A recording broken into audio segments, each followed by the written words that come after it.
beginning with Scott. James? Uh, Thank you so much, Adrian. And special thanks to uh, Maria and Kathy for pulling this together, and all of you who kind of got this as a last minute notice. And so we are very, very much appreciative of your being here tonight.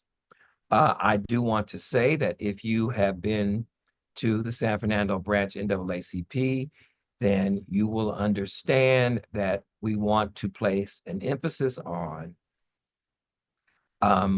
what role you will play in terms of empowering, helping to empower the Black community. We don't shy away from saying that, from talking about the needs of the Black community, because one of the things that we believe is that if we don't, then they never get heard. And so what's happening now all over LA County is that there is quite a few, there's quite a bit of racial violence occurring both in our schools. We have young Black children who don't want to go to school anymore because of the use of the N-word and the fact that they believe nothing is being done about it. We have students who have contemplated suicide as a result of this racial violence. And most recently, a student was threatened that they were going to shoot him. And so I say this because this is a very serious situation. I have talked with the Los Angeles Unified School Board about this, to which their response was, oh, what happened? Scott, watch your phone right now, please. That's not me. Okay. To No, which, it was someone else. okay. Keep going, James. To which their response was, we had a training and we did not know this was going on. This was going on. And so, and I would dare say it's not just going on within the schools. It is happening wherever Black people are. It's happening at where I am at Cal State LA. I'm a professor at Cal State LA. It's happening here. And so our numbers are shrinking, and particularly in Pacoima, um, folks are literally being threatened, uh, asked to leave. And so I just want you to be mindful that when I say, um, I want you to speak specifically to uh, what you can do to help quell this racial violence against the Black community and help to create space where we feel safe. And I'm not interested in hearing about more police because I don't think they keep us safe. But I do believe that us working together as a community, us getting to know each other, us loving each other, that we can do this. And so that's what I mean when I say that. And so again, I'm James Thomas. I'm the San Fernando Valley Branch President of the NAACP, and I welcome you tonight. I respect your honesty, even if I don't agree. So thank you so much. And I also want to recognize the president of the San Fernando Valley National Panhellenic Council. Charles is here. And we also have Daisha, who is representing Black in the Valley, and Zawadi. So if there's anyone else who's on here that I need to acknowledge, please let me know. But those are two that I see. I see Shania, who's on here as well, Black in the Valley, and Zawadi. So thank you all for being here. And without anything else, let's go, Adrian. Thank you. Erica, if you are ready, please, you have 2 minutes to introduce yourself and the office that you are running for. Good evening. My name is Erica Leslie. I am running for the City Council in Santa Monica. I am the current chair of the Santa Monica Rent Control Board. I'm the first Black woman to be in that seat. And if you want to know my why is because right now our city has a very high rate of homelessness. And crime right now. And since I have been formerly unhoused, and I see disproportionately the number of unhoused people here in Santa Monica and other places is our people. It's been administrative heavy and not solution based, nor means tested. Is one of the reasons why I'm running. I'm also running to make sure that our people that are currently in housing make sure they maintain their housing as well, um, along with helping our business community re-thrive and revive itself. Thank you. Thank you, Erica.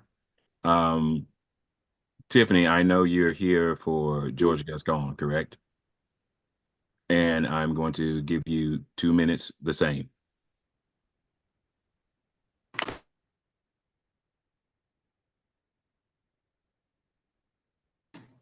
Sorry, I was cooking for my kids' dinner and my fingers were slippery. I'm sorry. I couldn't hit the unmute. So my name is Tiffany Blacknell. I'm not here in my official capacity, but I am here to support George Gascon. I am, in fact, his chief of staff. I am the highest ranking Black woman in the office. I'm the highest ranking woman in the office.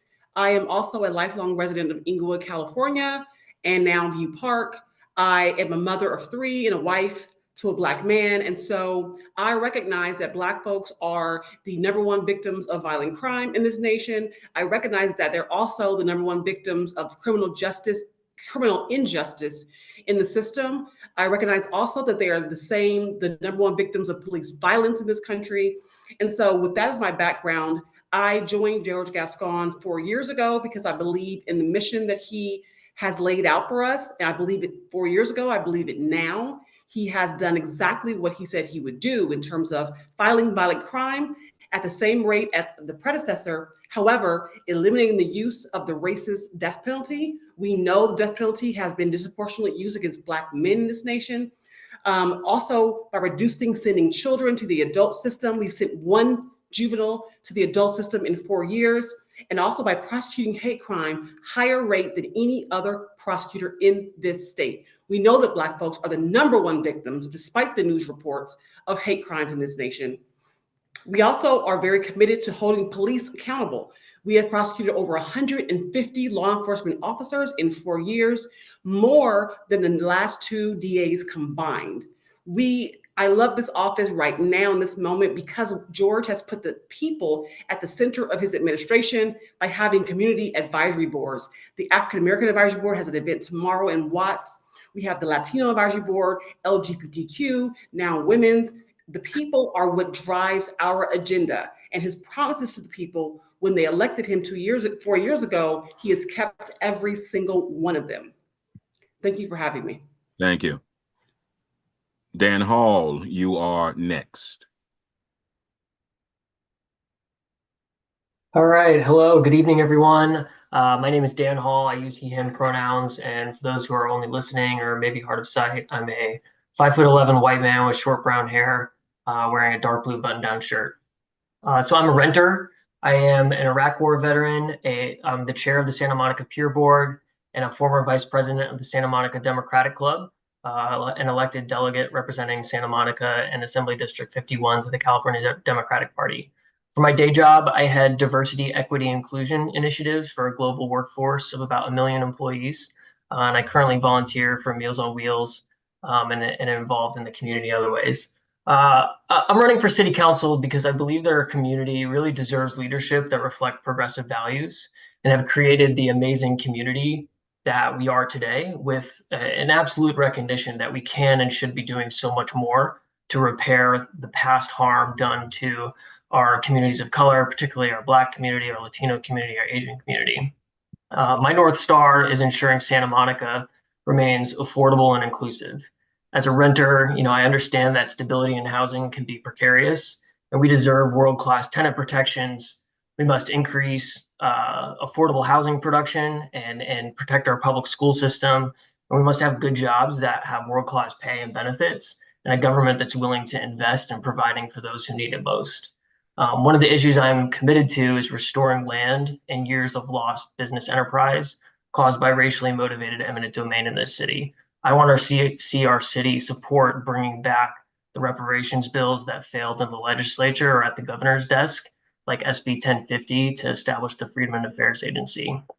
And finally, I know this isn't the sexiest of issues, but it's authentic to me and what I believe in and what I believe Santa Monicans deserve. And that's good government that works for everyone, particularly for our long underserved and traditionally marginalized communities. So transparency, accountability, ethics at the very top on down through all the constituent services. So thank you so much. I'm truly honored to be here and excited for the conversation. Thank you. Thank you, Dan. George Turner, it is your turn, sir. Hello, my name is George Turner. Let me apologize in advance if there's any problem with the technology. It is not the technology's fault. It is mine. Every time I touch technology, it doesn't work. A little bit about me. I'm born and raised in the city of Inglewood, and I'm running for Los Angeles County Superior Court Judge, seat number 39. I'm a career-long public defender, been working in the office for 15 years, worked in Inglewood, Compton, Airport, in the Central Court. I'm currently the head of a small unit called the Homeless Mobile Unit. Our direct edict is to help our unhoused neighbors get their records cleared. I'm running because I grew up in the middle of this thing we call mass incarceration. And what that means specifically is that over the last half century, the state of California has built 23 prisons, one college, and then proceeded to fill my family, my friends, my community members, our community members in those prisons. I've been fighting in courtrooms for the last 15 years, representing individual family members and community members and friends. And I decided to run for judge because over the last 5 years, thanks to some of the work of the people right here on this call, we've been able to change significant areas of law, whether it be Prop 57 or Prop 47 or Measure H or Measure J or mental health diversion. We've done a lot to change the law, and now it's time to see those laws applied as they currently stand in the courtroom. With regard to specific issues of African Americans, I would say this, that if elected, I would be the first African American man ever elected as a public defender in Los Angeles County history. I need the support of this organization. There are literally 5 million eligible voters, and I'm asking for the support of this organization in any way, shape, or form. Please visit my website at Turner for George A. Turner for the number 4 judge.com. And thank you so much for your time. This is what democracy looks like. And I appreciate all of the time and effort that each of the people on this call, on this meeting, contributes to our democracy. Thank you. Thank you, George. Natalia, it is your turn. Awesome. Thank you so much.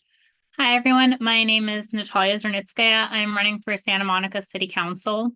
And the biggest reason that I'm running is when I first came to Santa Monica, the reason that I came to this city is because I saw it as having a history of setting the standard of progressive values and policies that other cities could follow. And I feel like we have moved away from that.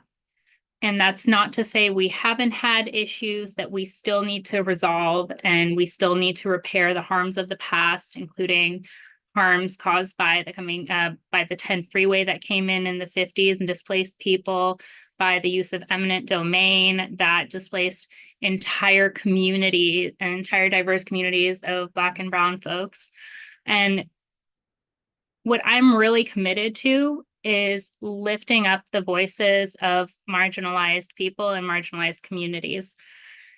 My family and I were immigrants to this country. I was actually born in Belarus. Nobody can tell because I came so young. I don't have an accent, but I know what it's like to, I hear the joys of small children.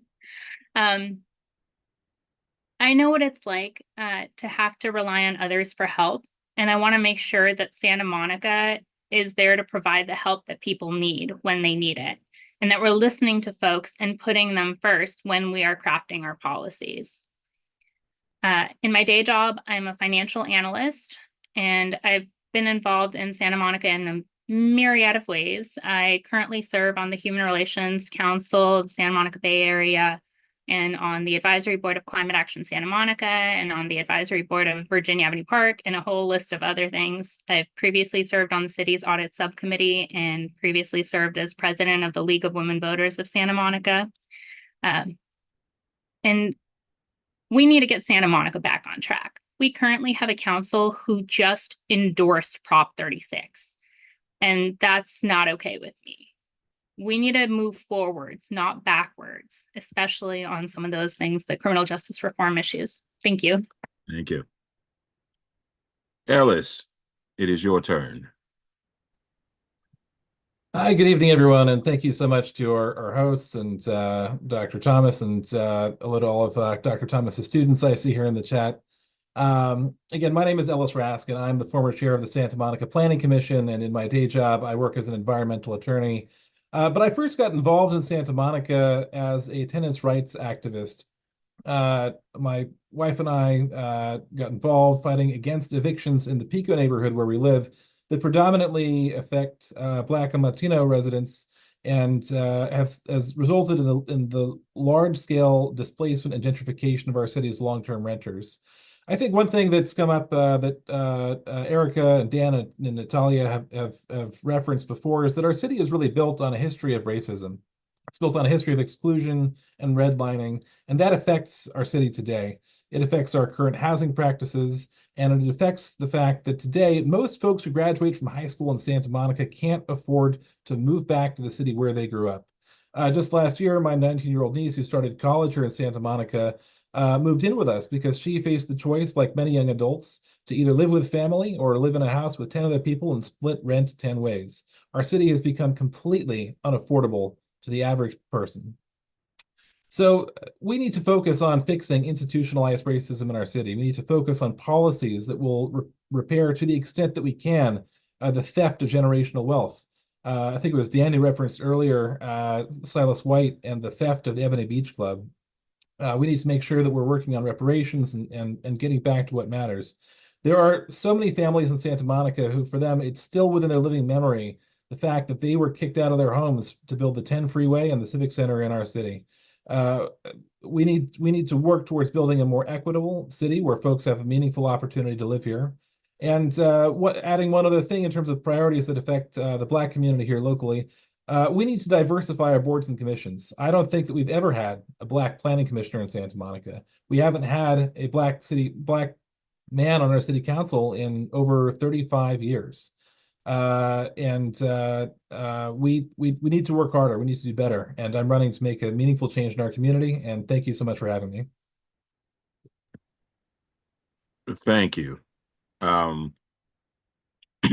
Right now, Sharon Ranson, it is your turn to speak. Thank you. Can you see me? Yes. Okay. Thank you. Good evening. Thank you for having me here. My name is Sharon Ransom. I'm running for LA Superior Court Judge in seat 97. I am a true Angelino. I was born and raised in South Central Los Angeles, raised by a single mother. I became a single mother at a young age, put myself through school at night while raising my daughter and going to law school and undergrad part-time at night. I was diagnosed, I'm a breast cancer survivor. I didn't become an attorney until I was almost 40 years old. I have been a deputy district attorney for the last 19 years, currently assigned to the mental health unit. And in that unit, we focus on treatment rather than incarceration, because you can't incarcerate a mentally ill person. In that unit, we make sure that they get housing, and if they go through a diversion program, they get permanent housing, medication, psychiatrists, psychologists, and it's really working to help curb the homeless, mentally ill population. When I'm not in court, I'm teaching project lead to fifth graders in underserved areas, our Black and brown children, because I believe that we need to reach them before they get involved in the criminal justice system that's so hard for them to get out of. They not able to get scholarships or housing or jobs or anything like that. I'm running for judge because I'm from the community, and we need diversity on the bench. We need Black women on the bench. We need people that look like us that are sitting and making decisions for us. Majority of the people that come through the court are Blacks and browns, And I want to be the type of judge that doesn't look at a person, what they did, and put them in prison, but rather to see why they're there. They're there because of mental illness or drug addiction or poverty or lack of resources. Get to know them and why they're there, and then maybe help them and do what's necessary to put them on a different path. That's why I'm involved in Project Lead and Teen Court. I've been endorsed by a lot of organizations, LA Times, Maxine Waters, because they all believe in my ability to be a fair and impartial judge. I've also been in other units in the district attorney's office, elder abuse, where I prosecuted cases where people victimize elderly people. And I just believe that this is our time to have our seat at the table. We have to look out for ourselves because everybody else gets a fair shake. And I want to be the person that's in court that's treating everyone that comes through with respect, dignity, giving them the opportunity to be heard. And that's what we don't have enough of. I want to make sure that even if they don't agree with my decision, that they understand they were treated with respect by a person who understands the community. Because I'm from the community. I grew up on 105th in Normandy, and then I moved to Florence in Normandy. So I hope to have your support and your votes and help me win this election on November 5th so that I can do just what I want to do to help the members of our community like members of other communities are helped. Thank you. All right, thank you. Tracy Blunt, it is your turn. Give me 1 second. I'm sorry. I'm trying to get my camera together. No worries. Take your time.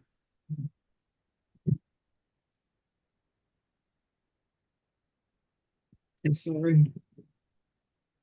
I always have issues with my camera.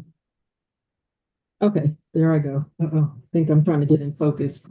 Good evening, everyone. So sorry for the little snafu with my camera. I'm Tracy Blunt, and I am running for seat number 137, Judge of Superior Court. I work for LA County Counsel's office. Well, let me back up. I grew up in the Altadena, Pasadena area. I went to Berkeley, went to University of Laverne College of Law at night so that I could work full time during the day. That gave me an extra year, tacked an extra year on, but I wanted to work full time and get experience while I was going to law school. I started working for county council on the tail end of my law school experience, and I worked in the dependency division. That was one of the divisions I worked in. Dependency law is a specialized area of law focusing on child abuse and neglect. And county council wasn't quite ready to hire me, so I had to go to the DA's office for a year. I did criminal appeals, so that's the tail end of a criminal case. And I came back to county council's office, where I've spent my career handling dependency cases, child abuse and neglect cases. I was in court for 12 years, trying cases that address issues of child abuse and neglect. They're heavy, they're emotional, but somebody's got to do it. And as Mr. Ransom said a second ago, we are overrepresented in that court as well. Black and brown are the majority of the cases come in. And, you know, as we know, the Black population isn't the majority population, but we end up being the majority in court. So that's a problem. I also want to work in that court system. I want to be a judge in dependency court, which a lot of judges do not want to do because of how hard it is. It's a hard assignment for a judge, and a lot of them don't want to stay there. But we need to be there. We need to be represented in that court as well, so we can have an eye on the cases that come in. And, you know, there are a lot of cultural differences. There are a lot of things that as an African-American, a Black judge, I will probably note that someone else might not. We have to have a seat at that table, at every table. So I would like to be elected and sit in dependency court, and I'd appreciate your support in that effort. I've worked 20-something years in this field, and I want to continue to serve my community the way I've been serving as a lawyer. So thank you again for having me. And I appreciate all of your support and time. Thank you. Scott, it is your turn. Okay, thank you so much, everyone. I'm Scott Schmerlson. I'm board member on LAUSD. I serve Board District 3 in the San Fernando Valley. I go from North Hollywood all the way to Porter Ranch. This will be my third term on the school board. I am a person who is the defender of our kids, their parents, and our employees at the school. And I just want to tell you that one of the things I've been most fierce in fighting is to make sure that the Black Student Achievement Program continues, because there are people trying to take the B out of the Black Student Achievement Program. I don't understand why they want to do that, but they feel that it's benefiting just one group of students, Black students, and that is absolutely not true. That is absolutely not true. I work hard. This is the first time this past testing period that Black students have achieved the same as everyone else in LAUSD. And I credit the BSAP program for this. I credit the program for many reasons.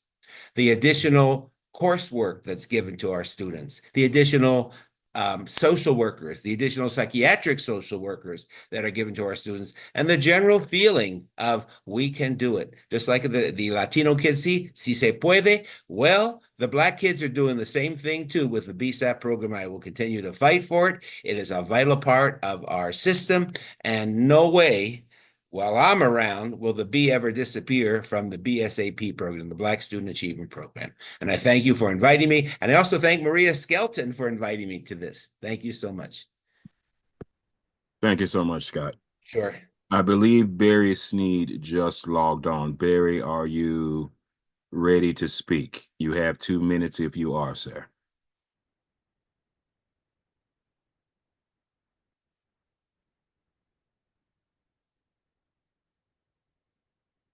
Okay, we're going to move on.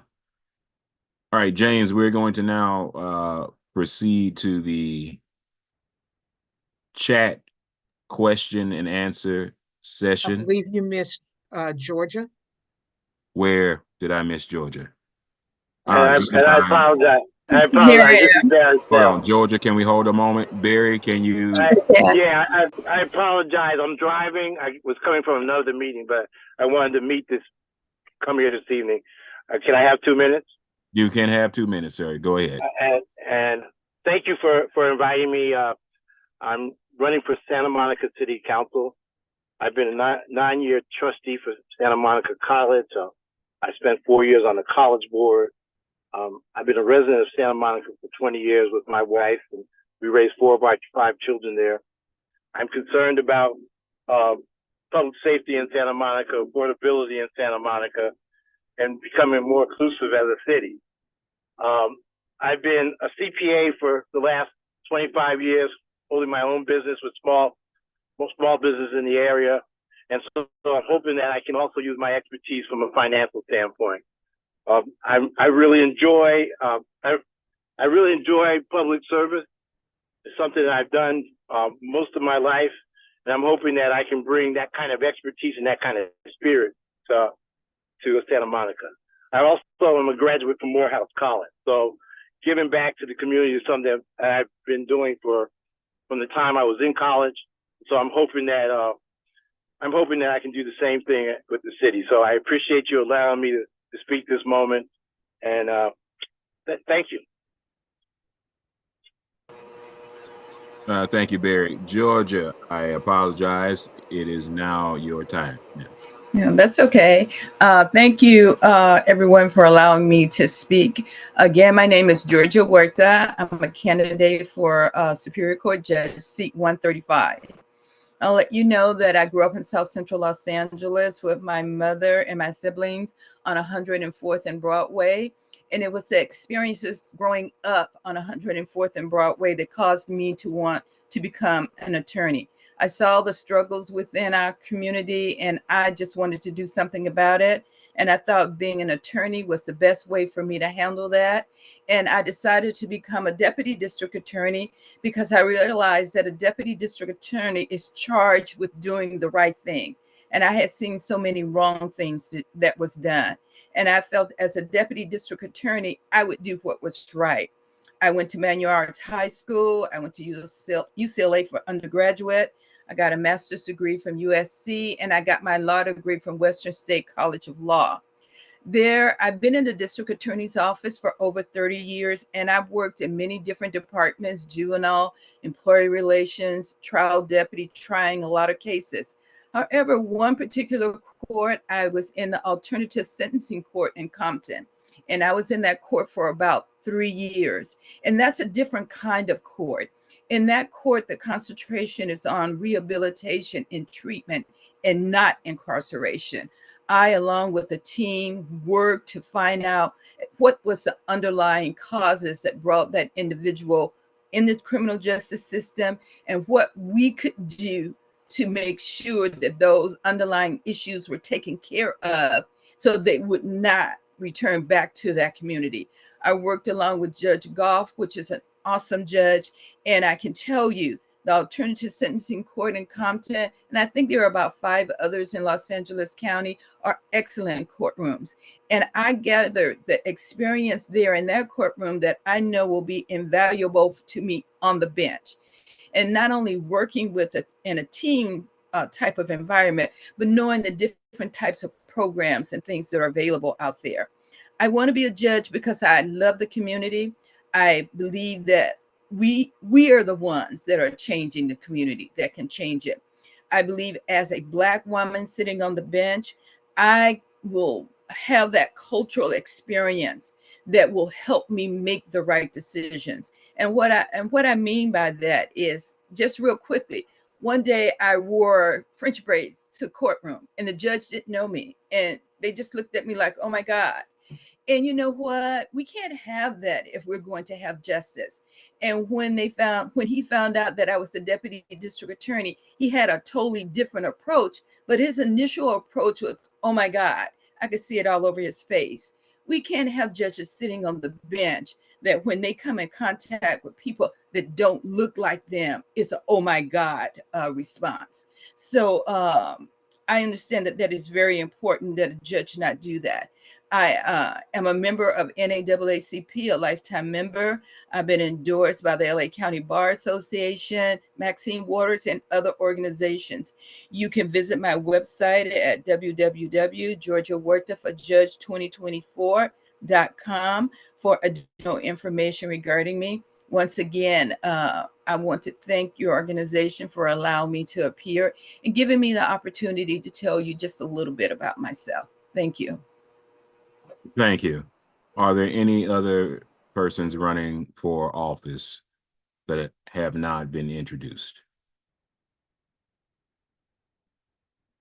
If not, James, we are about to open it up to the Q&A. If you have any, go ahead. Before we do that, can we do because I just realized I want to, so I don't know who's gonna ask questions, but I certainly want the folks that are representing organizations to make sure that they ask questions, particularly those that work with youth. Charles presented at our mentor program the other day, and Shania and Daisha, I think they have the first, I think one of the largest Black Girl Scout troops, I'm sure in Los Angeles, and so right here in the San Fernando Valley. So I want to make sure that I don't exclude them. I also would like, if we could, before we go to the online questions, since we have the LAUSD board member here, you will probably remember when I came to the school board. Yes, I do. Okay. Yes, I do. So that mother is actually on this Zoom.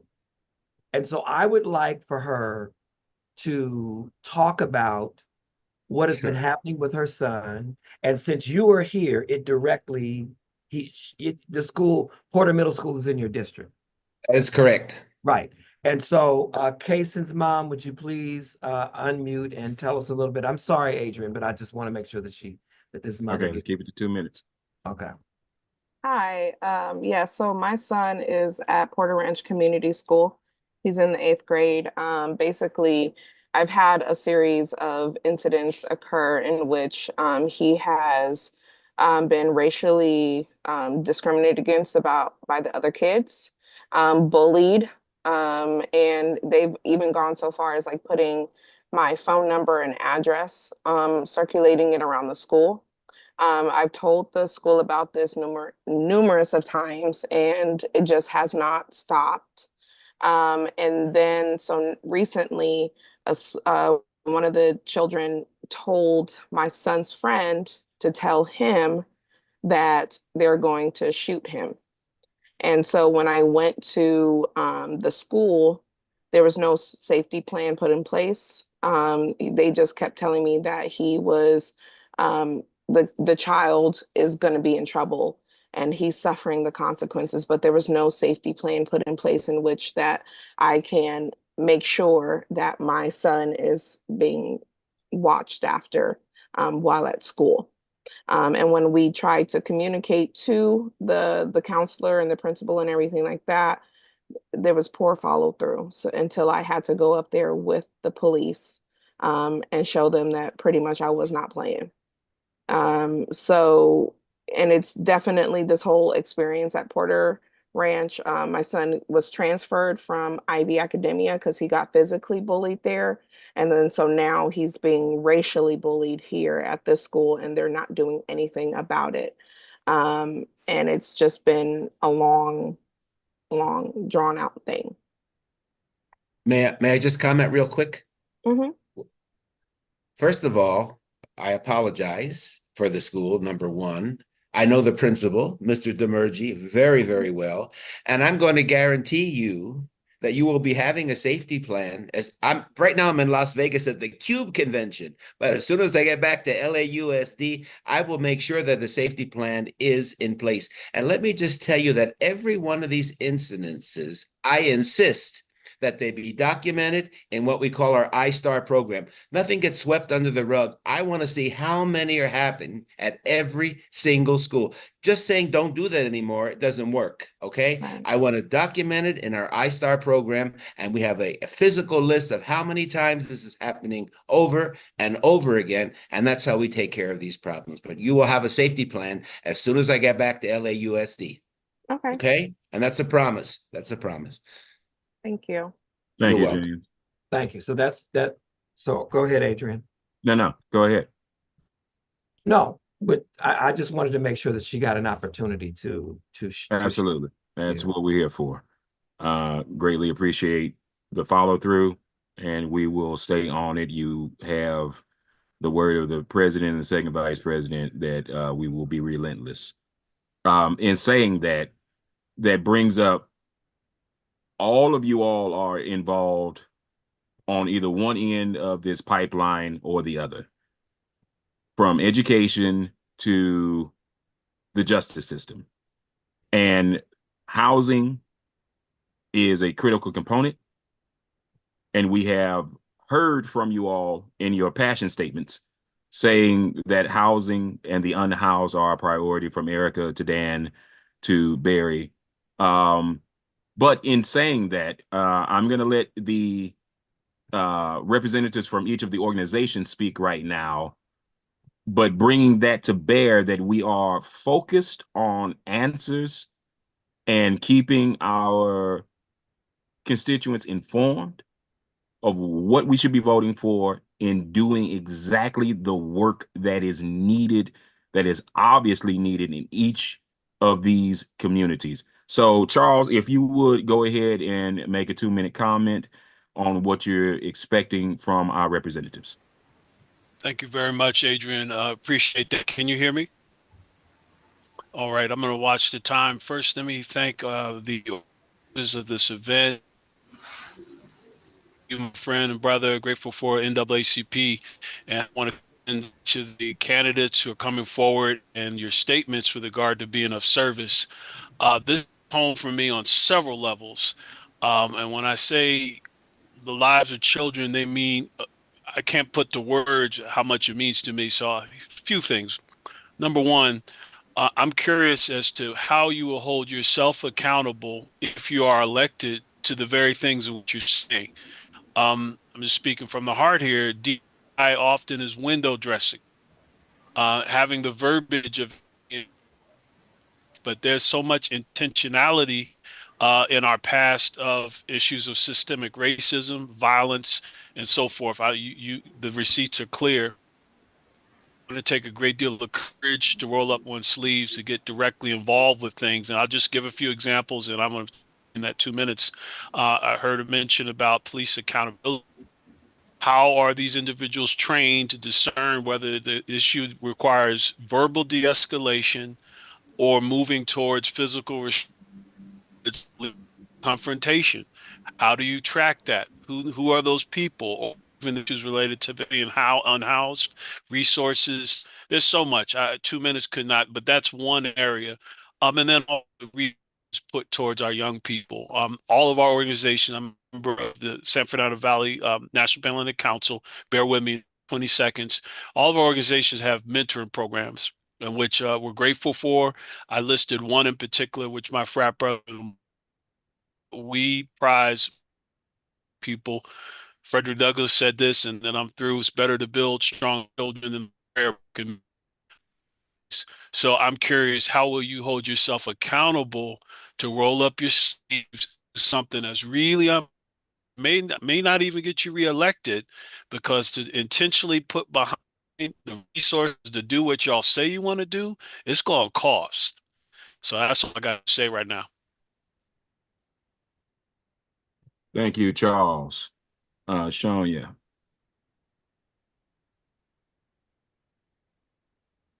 Anyone from the Zawadi Collective still there? Yep. Hi, Daisha. Hey, Daisha, go ahead.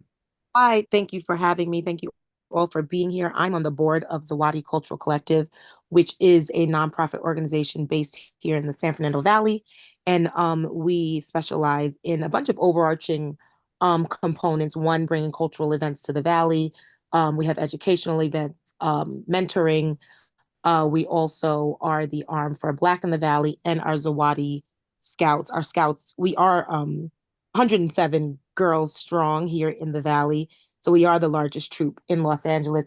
And it just brings me to mind our Girl Scout troop in particular was started with a bunch of moms. Most of them were in Mocha Moms, which I'm a member of as well, and also a member of Alpha Kappa Alpha Sorority Incorporated. But it became an issue because our girls were being othered. And suffering from racial violence through racial slurs in schools and being excluded at dance and just being one of. And that's how our troop was born. We started with 33 girls, and now we have over 100 girls, and we're celebrating 10 years next year. Also, in addition, with Zawadi Cultural Collective, we do serve a large population of the unhoused. Every week, we have a community food distribution, and it's all taking place out of our founder's home.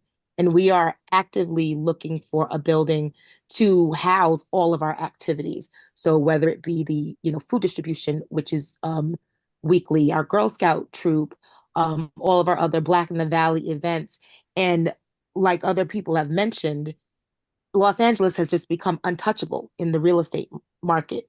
And we are having a difficult time finding ways to support our organizations through all of those verticals. So that is my question. And in particular, James knows this. I'm strong. I feel extremely infuriated by the racial slurs that take place in these schools. I've showed up to schools with Mr. Thomas and stood in the gap and stood on behalf of parents whose kids have been bullied. And Mr. Schmerelson, I do vote for you every year. But what I'm finding, my voice is cracking a little bit because I get so passionate about it, there's no change. It always seems like we're just talking about it and there's no change. And I know these BSAPs are there, but I don't see the change. So I really want to hear more about what that change is, if there's a task force that I could be on, because it needs to be swift. Thank you. And we'll connect you to Britt Wills. Okay, I'm writing all these names down. Thank you. All right. Okay.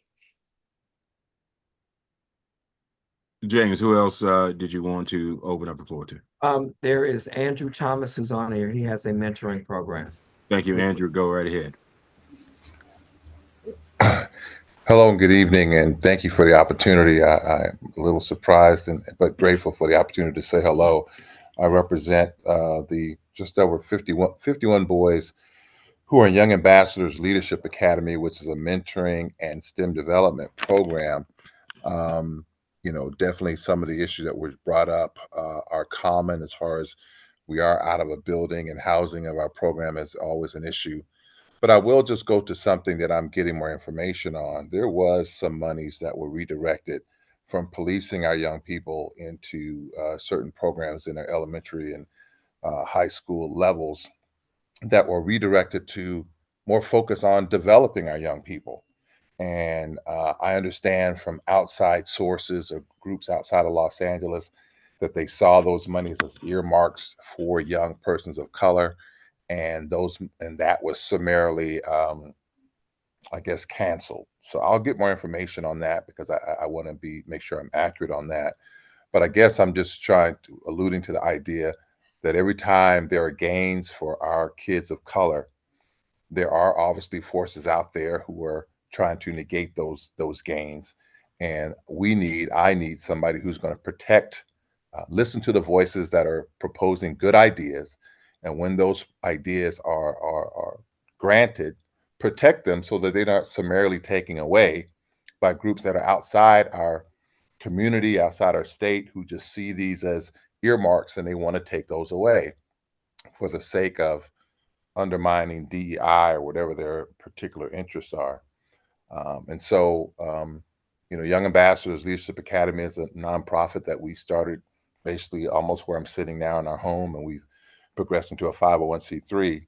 But I just see programs like ours that as they start to get ahead, particularly those that are going in and working with school districts, that they're summarily being undermined by groups that see what we're doing as earmarks, set-asides, and other things for kids of color, and then they're summarily taken away so that these kids who get this attention in the years following get it taken away, and so they're back in that same place. And it also goes back to a friend of mine who wrote a book about mentoring. When the men in this community up in Oakland were going to mentor, those men had to go through a program for a year before they could mentor these kids, because they didn't want them to start mentoring these kids and then them disappear. And my friend Chael Taimba Taylor, who wrote The Ghetto Solution, has in fact been mentoring a young man for 18 years. That boy's now all the way through college. So it's important for our boys to have consistency. And when programs come into existence and then they're summarily unprotected, let's say that, it becomes more of a detriment for the kids to have rather than to not have it all. So I want people who are on our boards, school boards and otherwise, who when these programs are started, that they're protected and not summarily taken away in the subsequent years. So that's my comment, and I do appreciate your coming out to this forum. Well, Brother Andrew, we are fighting it. We ain't gonna let them take it away. Trust me. Yeah. But I do want to say something that I think is important to mention, is that, many of these schools, I know Birmingham, 170 students, Black students, about 3,000 Latinx students. Many of our schools, particularly in the San Fernando Valley, have a very low number.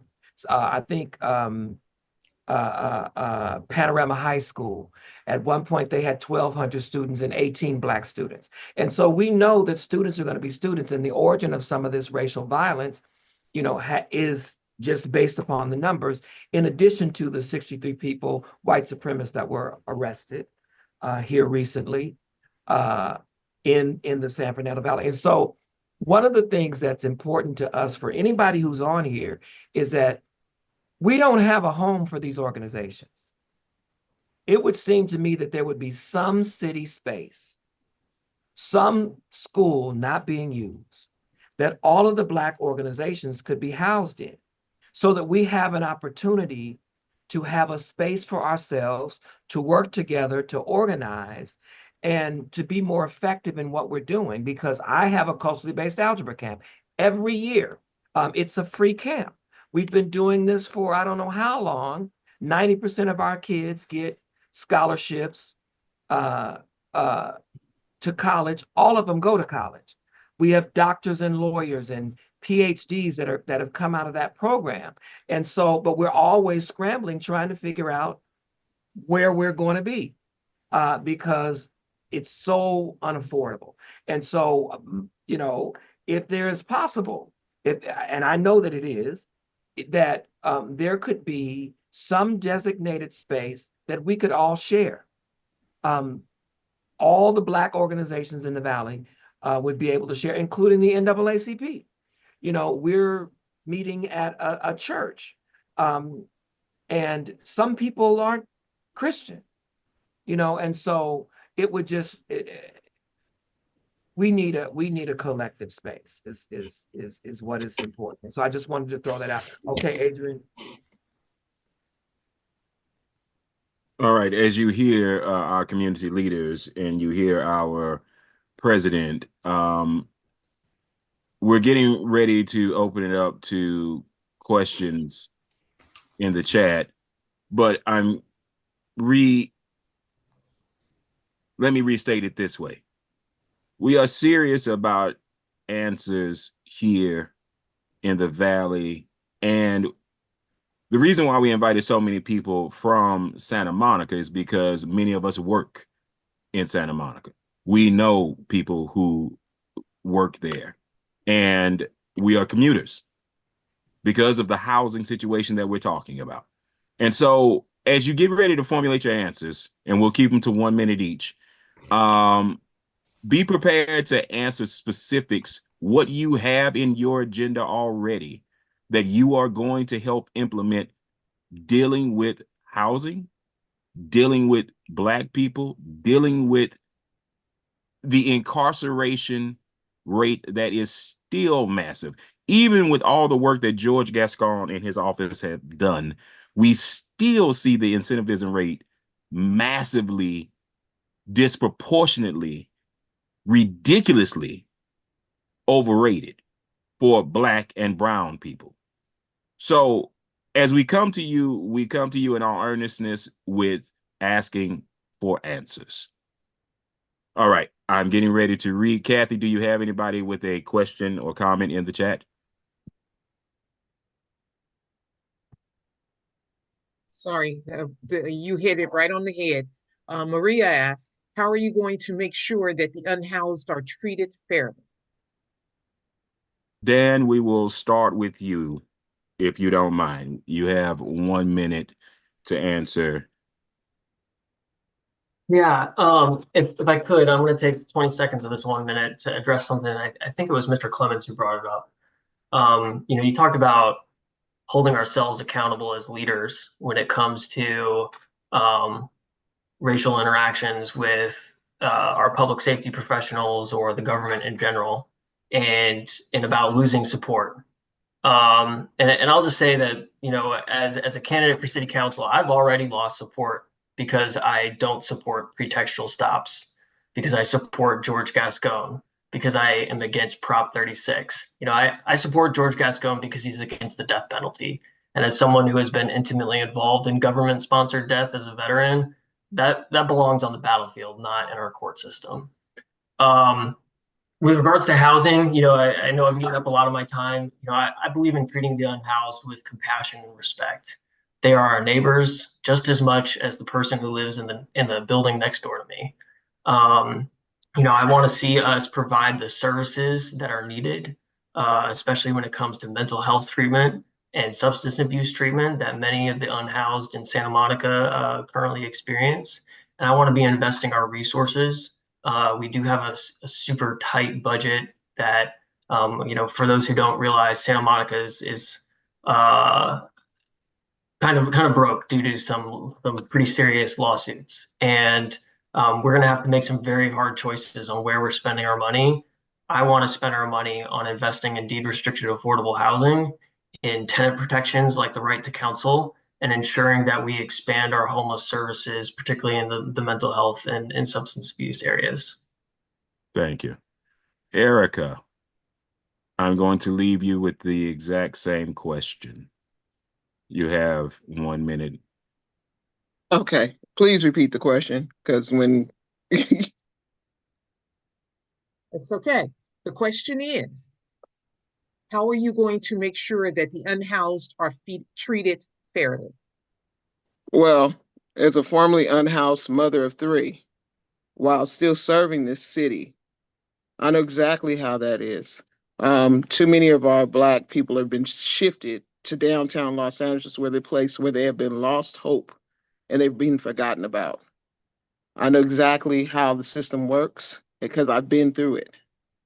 Um, our resources, number one, needs to be means tested. Number two, that we also have to make sure that the intake state system is revitalized. It's messed up, and the way that they are trying to quantify people and make sure that they have their way as far as trying to demand that they have some type of documentation when they're unhoused and you're moving from place to place is utterly ridiculous.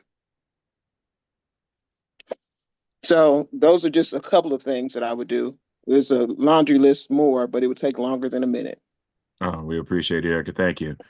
And Natalia, I will ask you to answer the same question, and then we will move on to the next question. I actually studied homelessness in Santa Monica for 3 years when I was on the board of the League of Women Voters of Santa Monica to help form our homelessness policy position, which later actually became a homelessness action plan at the state level. And how to make sure that people are treated fairly? Well, we need accountability and we need transparency in what services are being provided and what's not. I know that a lot of folks want to criminalize homelessness, but I very strongly disagree with that. People who are experiencing homelessness are not criminals. They are people who need help and support. And the easiest way, I would say, to make sure that folks are treated fairly is to ensure that the right people are providing that support. We need care that can be adjusted for whoever it is that is seeking that help. Some folks need supportive housing with wraparound services. Some folks just need, some funds to get into a new home. And a lot of folks also just need funds to stay in their homes. So I think having a wide array of services and programs that we can help provide to folks will help. Copy that. Thank you. Ellis, you want to answer this same question I see, so go ahead, sir. You have 1 minute. Yeah, and Barry's online too, and I hope we can hear his perspectives as well. Yeah, I appreciate the question, and Maria, I noticed you said you're a Santa Monica college student.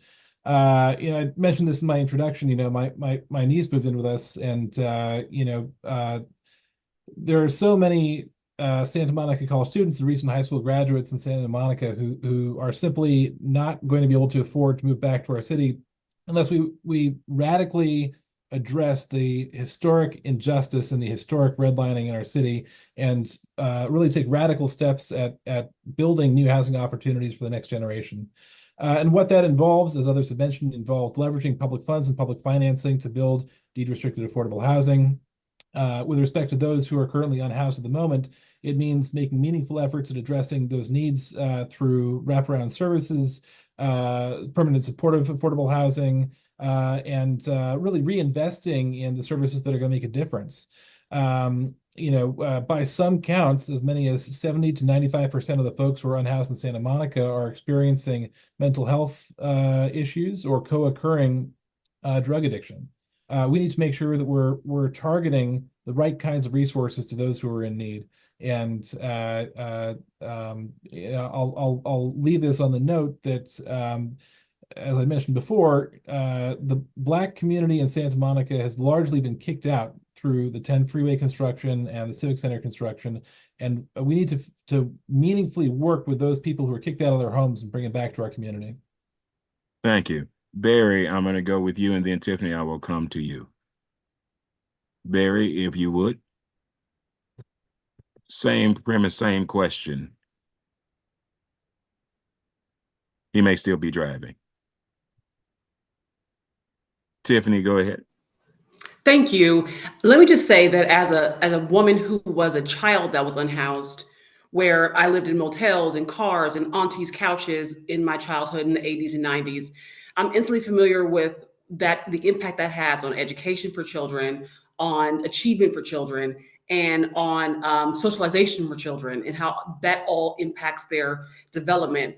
I bring that to bear in my role as chief of staff at the LADA. I also bring to bear my 18 years as a public defender, where when I started the office in 2002, we literally were representing people, human beings who were being criminalized for sitting on the sidewalk.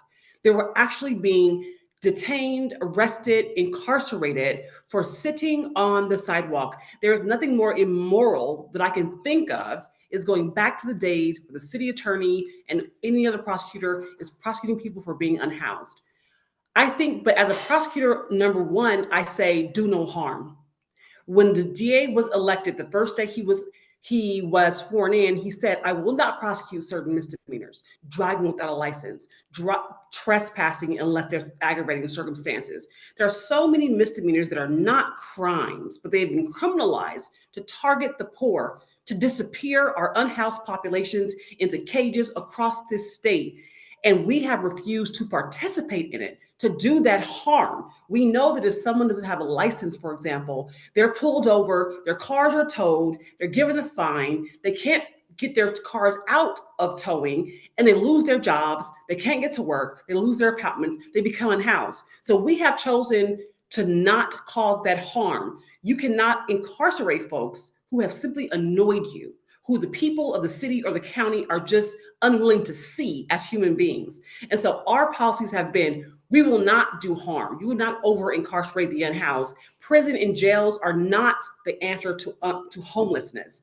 And that has been a very unpopular move, but it's one that we have stuck by because it is the right thing to do. Thank you.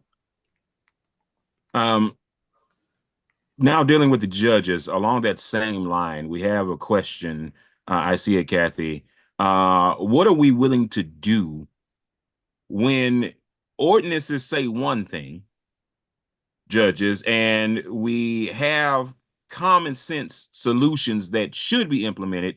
We want to carry out the letter of the law, but we also want to be humane in doing so. If you would, Sharon, I will begin with you, and then Georgia, we will come to you.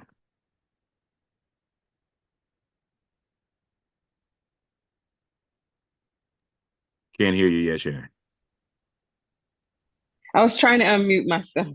Okay. So the letter of the law and the spirit of the law are something different. But one thing that I like about judges have discretion. So whatever the law is, there are certain laws that judges have to follow all the laws, but there are some where they can use discretion. And so if a person is, doing something or that where they can get a program, I'm for them getting a program or probation and not going to jail.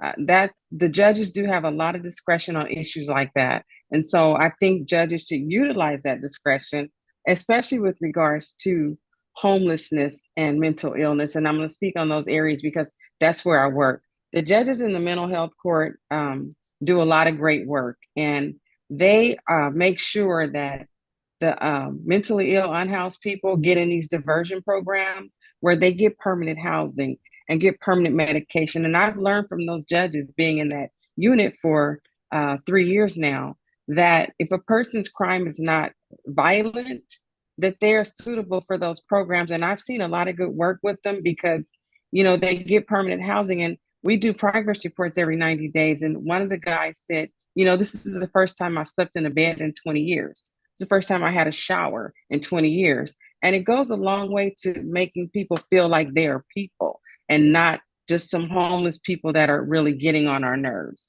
So I like the work that we do there in the mental health court. And I would continue to do that as a judge because I see the programs that we can utilize, even if a person is not in the mental health court, and but they have a mental health issue and they are competent. There are diversion programs in criminal court that they can take advantage of.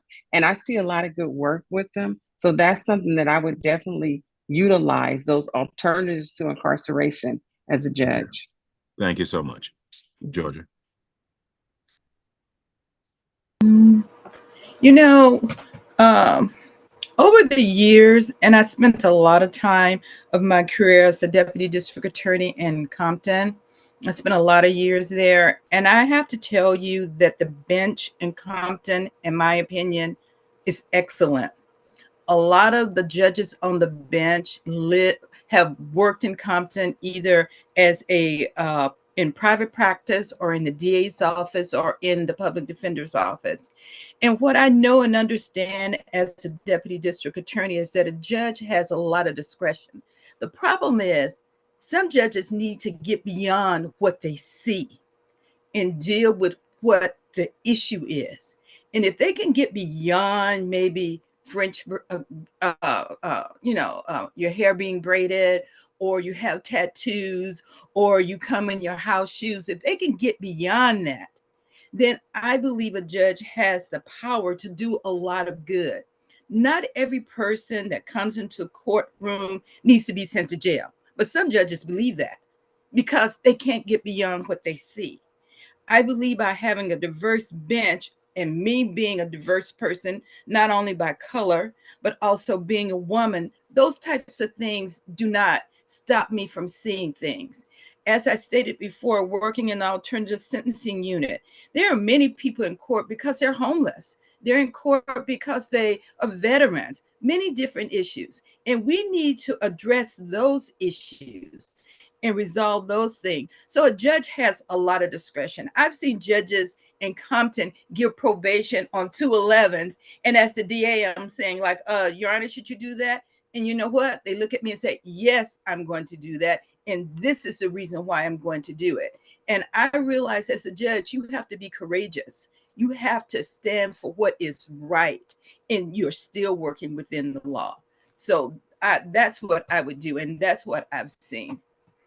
So to Tracy and George, we have a question now about dealing with domestic violence in our communities. We know that it is a plague upon poor people, and it is a constant threat to women, to LGBTQAI folk, to our children. Let's answer it best you can in 1 minute, dealing with domestic violence in our communities. As someone who will be sitting on the bench, what type of diversionary programs and or interventions are at your discretion? Go ahead, take it away. Okay. In my courthouse, children's court, that's a lot of the cases we get are domestic violence. And the judges order the parents to counseling. That's the order. Those are the types of orders that the judges make in our courthouse. Counseling, couples counseling, counseling for the family, counseling for the kids. We don't deal with sending people to jail. So the issue is get yourselves together, parents, so that your kids can go home to a healthy environment. And not only do they have to go to counseling, they have to make progress. So they have to show the court that they're attending, that they are addressing the issues, and that their therapist feels like they're making progress. So it's not just participation, it's progress. And that's how people change. And that's how things progress. And sometimes changing yourself is the hardest thing. So those are the types of real orders that are made, not sending someone to jail, although the perpetrator might also have to go to jail, but they will have to address the issues. I believe that's in criminal court as well. And judges, that's what we order. Judges in criminal court, I believe, have the discretion to order that too. I'll kick it to George on that one. All right, George, your turn. She is absolutely right. One of the requirements if someone is convicted of a domestic violence charge, that they have to attend counseling and therapy. I think that the model of sort of uh, putting someone in a cage and that's a way of fixing the world's problems is something that is been demonstrated that it's not an evidence-based practice. It doesn't work. I think that, however, having people who actually uh, are experts in this area through counseling are key to making sure that the cycle of violence doesn't continue. I think that there needs to be more work done around folks who are victims of domestic violence. You know, often when someone is accused of domestic violence or convicted of domestic violence, there's therapy for the person who's accused, but not necessarily therapy for the person who's the victim. I think that that's a problem. And I think that it really doesn't speak to the issues at hand. I also think there needs to be resources because oftentimes when folks are get into a domestic violence situation, it causes certain people to go into homelessness because folks end up having to leave their homes and then there's no place for them to go. So, or people who are fleeing a domestic violence situation. So, being aware of those situations is something that is very key. And I don't want to use too much of my time, but I would like to address a little bit of the issue of homelessness specifically if I could be given another minute or so because it's kind of what I do You have another minute. as Go ahead. Thank you very much. So listen, I'm the deputy in charge of the homeless mobile unit. I understand that being unhoused is a multifaceted issue. It is one that I've been trying to address directly through the public defender's office. My unit initially, what we used to do is literally go and knock on doors at the homeless encampments. And what we found is that isn't an effective model for giving people resources. What we found is that there are a host of community-based organizations that are already addressing the needs of unhoused people and the unhoused community throughout Los Angeles because what it means to be unhoused in Santa Monica is different than what it means to be unhoused in Hollywood. It's different than what it means to be unhoused in Antelope Valley. It's different than what it means to be unhoused in downtown Los Angeles. So being able to be aware of each of the different organizations that already work with the unhoused, being able to work in sort of community is something that I think that many bench officers have no idea about and really don't know how to sort of put all the resources together to be able to say this is where you can get resources here, this is the way you are to get resources here. I think that the other issue is that there are also programs that are government-based programs, like the Office of Diversion and Reentry and Project 180, that actually helps people who who are accused of crimes to come in, get mental health services, get years of counseling, and then get permanent housing if they successfully complete the program. Because ultimately, the way you fix the unhoused is by giving them housing.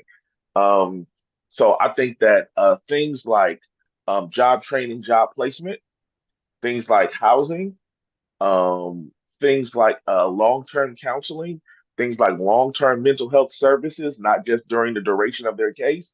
That's the way the court can help to sort of address someone's needs from a holistic perspective. I think that too often we only think about people in pieces. This person did this, and so they need to be punished. Or this Yes, person thank has you. this case. I'm sorry. No, you're good. We're I don't want to stay too long on just Okay. that. But yes, holistically, Erica has said it. Georgia, I know you want to speak on this, but I'm going to ask another provocative question because I actually have sitting board member of Santa Monica College here, and I'm going to ask about higher education in the state of California. At one time, it used to be nearly free for tuition. We have people who got degrees at colleges and universities in the Cal State UC systems that were five, six, seven, $800. And now tuition in some of these schools is so ridiculous. I care not to mention when we start talking about 50, 60, $70,000 a year. As someone who is going to be writing legislation that goes forward, uh, even though you're dealing with local politics right now, we have a statewide massive problem when it comes to our young Black and brown kids getting into higher education. What type of solutions do we have that we can go forward with so we don't end up on this other end of the spectrum, the other end of the pipeline, with kids getting incarcerated simply because they can't get employment and end up in a housing crisis situation? How do we actually solve that problem? Barry, I'm going to open that up to you. I know you've worked on this extensively. Thank you, Adrian. And I apologize for, for driving and trying to talk at the same time. It was very difficult. But anyway, as Adrian said, I've been a trustee for 9 years with the college. And when I walked into the college 9 years ago, well, it's 10 years now, one of the biggest issues for me was that 1 out of every 5 of our community college students was homeless. And obviously, based on the statistic, when you look at the Black and brown, when you look at that percentage, it's a higher percentage even for us. And so my focus was to look at ways that we could find housing for our community college students. Right now, the 116 community colleges, only 10 of them have housing, and they're mostly in the rural areas. So I focused a lot, I'm a state board of trustee, on finding funding to be able to utilize at the community college level for the housing. We were successful in getting a grant that was set up by the state about 4 years ago to talk about, and it was just a small grant to explore the options of housing. 2 years ago in Santa Monica, we put our bill on for $365 million, and we are going to build some housing. But the reality of it, you heard this from some of the other candidates, Natalia, Ellis, and Dan. First, we have to be able to keep folks in housing. Okay, that is the number one. Housing is a right in this community. So from Santa Monica's standpoint, one of the things that we're going to look at, and you've heard that our budget's very tight, but we need to look at how we can galvanize our budget, whereby focusing our revenues on really looking at our homeless population, identifying the needs that are there, working with our nonprofits, and we have many nonprofits in the city, and really reaching out to those individuals in our community that are Black and brown that need those resources. I did that at the state level, and I think we can do it at our community level too. You know, in Santa Monica, 33% of the unhoused people are Black. And, you know, with a 90,000 population, close to 1,000, I think we have about 1,000 individuals on a daily basis that are homeless. That's an awful large percentage for Black individuals in Santa Monica. And I really think our focus has to be one of really allocating the funding, and really also not just allocating the funding, but also really making sure that the funding is getting directly to those individuals that need it the most. And so those are some of my thoughts of when we start thinking about homeless, and definitely at a higher level. I know your question was in the college level, but I think if we can get community housing at our community college levels across the state, I think we'll start to begin to support those individuals that are trying to get an education that are unhoused. Thank you. So I'm going to expand upon this question. We have several judges here, or people who are running to be judges, that put themselves through college and university. But in the current situation, and James, you may speak to this, you're a current professor. I know William is on here also. William Watkins is on here, who also helps to run one of the Cal State schools. We can speak to quickly the problem with getting students scholarships so they can economically be upwardly mobile. James, if you want to take that for 1 minute. So the scholarships is a real issue. As I've said, with our program, we've been able to secure scholarships for our students because we know how to do it. You ask. And you go to the school that's willing to give you the money because they're willing to invest in you. And so that's been one of the ways that we've gotten around gotten around it by saying, you know, don't pay attention to the shingle hanging on the door. Pay attention to whether or not this university is willing to invest in you. And we have been successful. And but I do want to say that it's heartbreaking. I know within our university, we switched to a pay first model. And so basically what that meant is that if you didn't have your tuition paid, then you could not even register or enroll for the next semester, which means by the and a lot of times it's because your financial aid is late.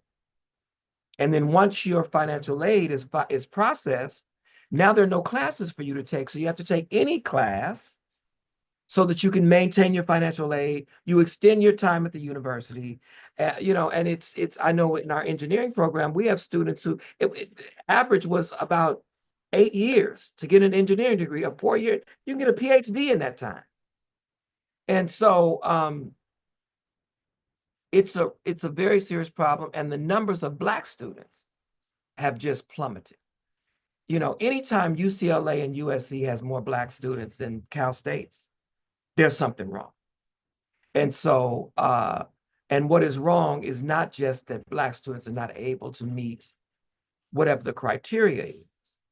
It is that there is something systemic happening in terms of not allowing Black students entry. And so I'll just end it, you know, I will end, you know, my comments there. But that is a very, very serious problem. Cal State LA is about 3% Black, and it used to be 60%. So on that note, William, I don't know if you want to jump on or not. If not, I'm going to move on to talking about the propositions. I don't want you all to have to go on record per se, even though Daisha has asked for that specifically, because we would have far too many answers. If you want to put it in the chat where you stand on some of these propositions, feel free to do so. But my question is, with all of the massive changes that are being proposed right now through these propositions, what are your passion projects that you are going to fight for and stand for and won't stand up for anything less than? Natalia, I'm going to give you 1 minute if you would. It's hard to answer in terms of what passion projects I might have, but in terms of my support of the propositions, support or opposition, I strongly support Prop 6. It is absurd that involuntary servitude for incarcerated people is still in the state's constitution. Slavery should have been abolished hundreds of years ago. It's also shameful that it is still in our nation's constitution. I know that's going to be harder to fix, but we have the opportunity to make something right now. So I really hope that everybody who's watching this or who will watch this will be voting yes on Prop 6. And then very, very briefly, Prop 33. We need to be able to protect folks who are living in rent-controlled housing. And in order to do that, we need to give some power back to local jurisdictions to be able to control how they administer rent control. So I know the time is limited, so I'll stop there. Thank you. Thank you.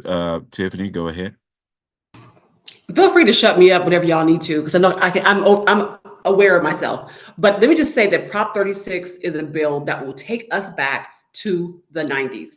I was a public defender in early 2000s where people were going to prison for 7, 8, 10, 12 years for simple possession of drugs, not for sale, not transporting, not trafficking, but I'm talking about typically older Black men who were in downtown Skid Row with 0.05 grams of cocaine were being sent to prison for long terms. We have got to move away from trying to criminalize addiction, trying to incarcerate our way out of mental health issues. And for us to go backward after a 40-year failed war on drugs will be a cataclysmic disaster, specifically for Black men. That is what I saw. And George Turner's on this call. I love you, bro. We were public defenders together, both from Inglewood. And he knows also how devastating having people being charged as felons for simple possession, what that did to our community. My mother is a survivor of crack addiction. I am a child of the crack epidemic. To make that a felony will be disastrous for the Black community, especially when methamphetamine will remain what they call a wobbler, meaning it will be charged as a misdemeanor or a felony. So why is it that crack cocaine must be charged as a felony? It is inherently racist and will lead us to a time we have had mass incarceration of Black men who are addicted and not dangerous. George, go ahead. I'm going to 100% agree with that. Although as a candidate for judge, I cannot opine on any specific cases that might come before my court. I will say that in my experience as a public defender, as much as we talk about the three strikes law, which is definitely one of the drivers of mass incarceration, what I saw was that simple possession was a huge driver of mass incarceration. And on the back end, watching someone's record someone who's trying to clear people's records now, watching someone waste 10, 15 years of their life in and out of custody over a drug addiction. It's funny how all this stuff kind of works together, right? We built 23 prisons in the last half century. We built one college, and now college is expensive because we haven't built any, right? So it all kind of ties together. We need to stop spending so much money and time on putting people in cages and start worrying about the stuff that we're talking about on this call, which is education. Thank you so much. Erica, this question is for you. As someone who is a woman, Black, seeking a seat that has not been occupied, how going forward can we not just support you in this round, but going forward, and that will be extended to Barry, Ellis, all of those. We need more minority representation. How do we continue to community build with all of these civic leaders that are on here right now so we can move forward together? I will give you 2 minutes. Go ahead. First of all, by removing the barriers that have been put in place for women of color and for men of color. As we talk about places like the Sierra Club, different organizations that are exclusive, that we don't have access to as people of color, or if you're of a different socioeconomic background. Those type of things are a barrier. Also, not qualifying or quantifying somebody by their associations of who they're associated with or those relationships, because we have a lot of grassroots leaders that are leading from the bottom up, that are still good leaders, but just don't have those relations. Does not mean they're not qualified, just means that they are leaders in a different aspect and are just as meaningful to our communities as anyone else. Thank you. Barry, I don't Yes, believe a Black man has been on Santa Monica's board in nearly 50 years. sure. And to answer that question, obviously, it takes a lot. Santa Monica, as I said earlier, has a very small Black community. I mean, the last time that a Black man has been on Santa Monica City Council was 47 years ago. So what I'm attempting to do in a week and a half is to right the wrong for some reason for not having an African American there for so long. It is difficult, and I don't have, not only in Santa Monica, to run a race. Obviously, you need to have finances, you need to have the time to do it. And you also need to be able to have collective partners in other communities for Black folks. I mean, just because I'm running for city council for Santa Monica doesn't mean that issues that are in LA, issues that are in Marina Del Rey, Venice Beach, are not issues that I should be concerned with also, and vice versa. I mean, for the fact that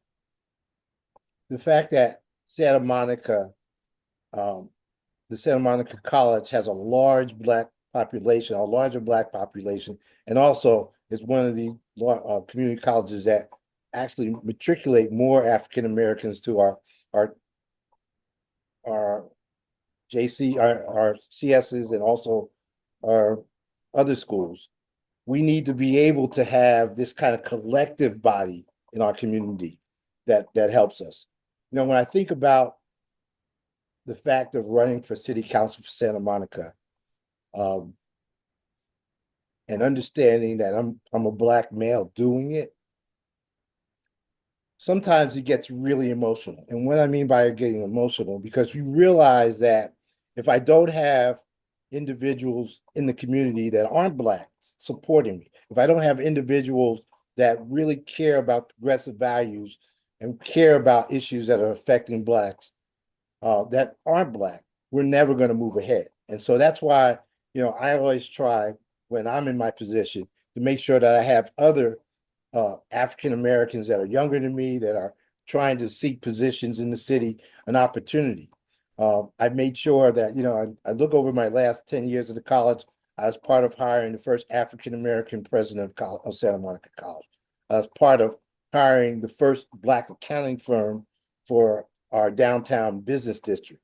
And these are individuals that have qualities, have services, but don't have opportunities. So when you're sitting in a public office, like I have been at the college, at the school board, I'm always making sure, asking the questions, have you your hiring practices, have your interviewing practice, have your practice with respect to bringing in labor and consultants considered African Americans when you've been doing it. And that's what we all have to do.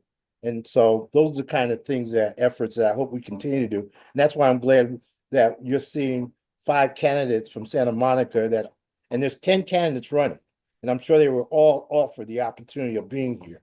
But you see 5 candidates sitting here tonight caring about the NAACP in the Valley, and hopefully to build a coalition. And, you know, and that's one of the things I think about. I want to kind of expand on that question, Adrian. This is something that I've been I'm actually in the process of writing about this. And I'm calling it the concept of the mirror ceiling. And that is, the person who is holding you back looks just like you. One of the things that I have found, and I appreciate what you said, Mr. Snell, but what happens often is when Black folks get elected to these offices, because there are so few Black folks in the city. I mean, Los Angeles went from 1 million Black people to 400,000 today. And it's probably less than that. That was just the last count. Right. And so the first thing that Black folks will say to other Black folks is, I'm everybody's president. I'm everybody's city councilman. I'm everybody's mayor. As if we are not smart enough to know that. And so for me, that's a dog whistle for, I will fight for me, but I will not fight for you. And so my concern, and I'm equal opportunity, and Scott knows this because you know, somebody mentioned in the chat about not speaking about white supremacy. But the truth is, you can have white supremacy in blackface, in brown face, in white face, you know, and the problem is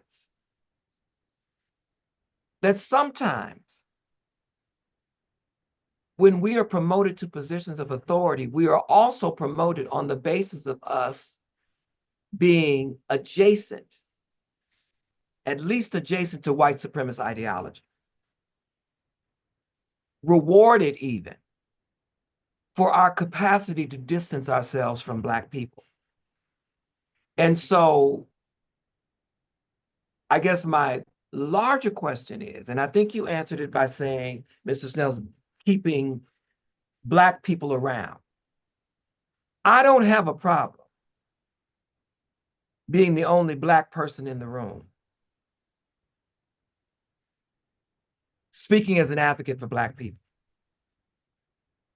I cannot be bullied. I cannot be pressured. And there is no position I want badly enough that I'm willing to allow the disregard and the disrespect and the dismissing of Black people in order for a position of authority or power. One of my colleagues wrote an article. He did an analysis, and I know this may not, some folks may not like this, but he did a content analysis of all of Barack Obama's speeches. And what he found was that every time President Barack Obama spoke to a Black audience, he was dismissive and he was disrespectful. The conclusion is that Black elected officials are often dismissive of Black demands. We saw the manifestation of this in reference to the reparation bills that were not introduced on the floor that was slated to pass. They had the votes to pass. But because Governor Newsom was going to veto it in order to protect him, they decided to betray us. This was not just one Black elected official. This was all of them. Didn't even have the courage. All they had to do was second the motion. And what was striking and frightening was there was a white guy, a Republican guy, pushing and fighting for it to come to the floor to vote.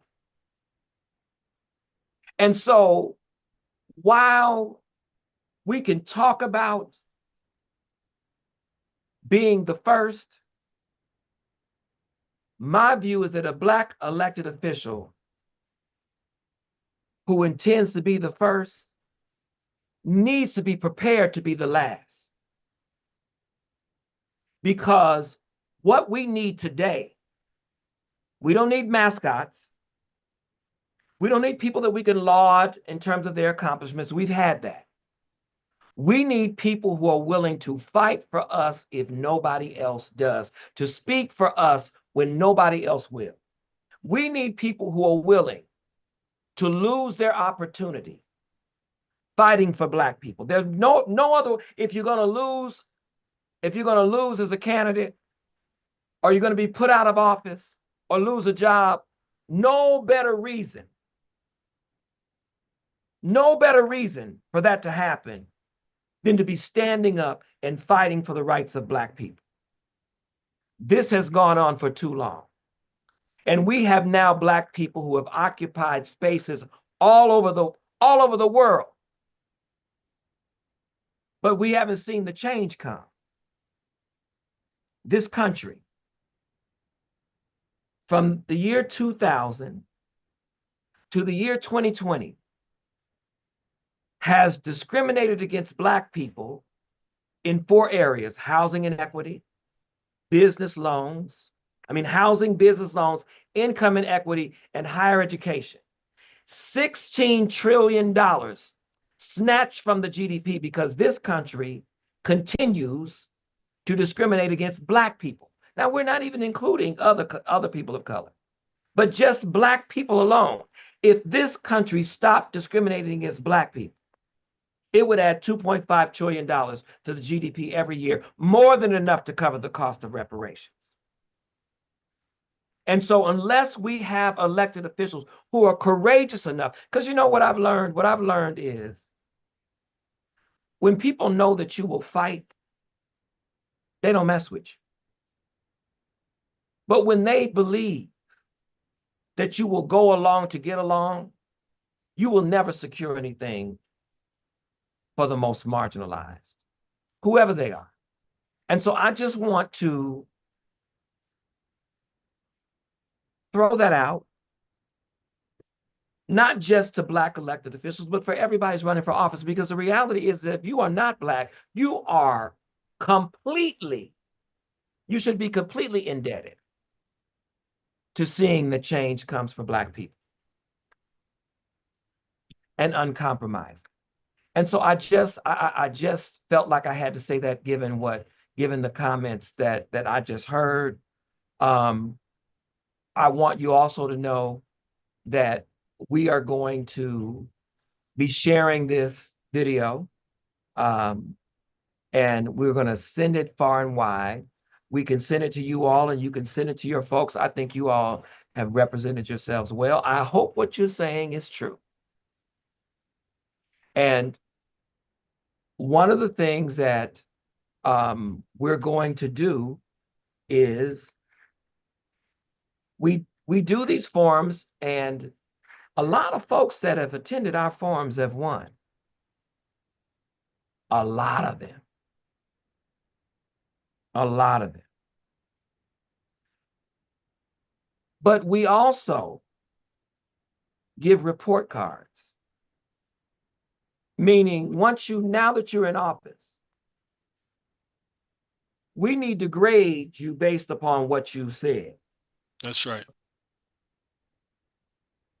And so you will know that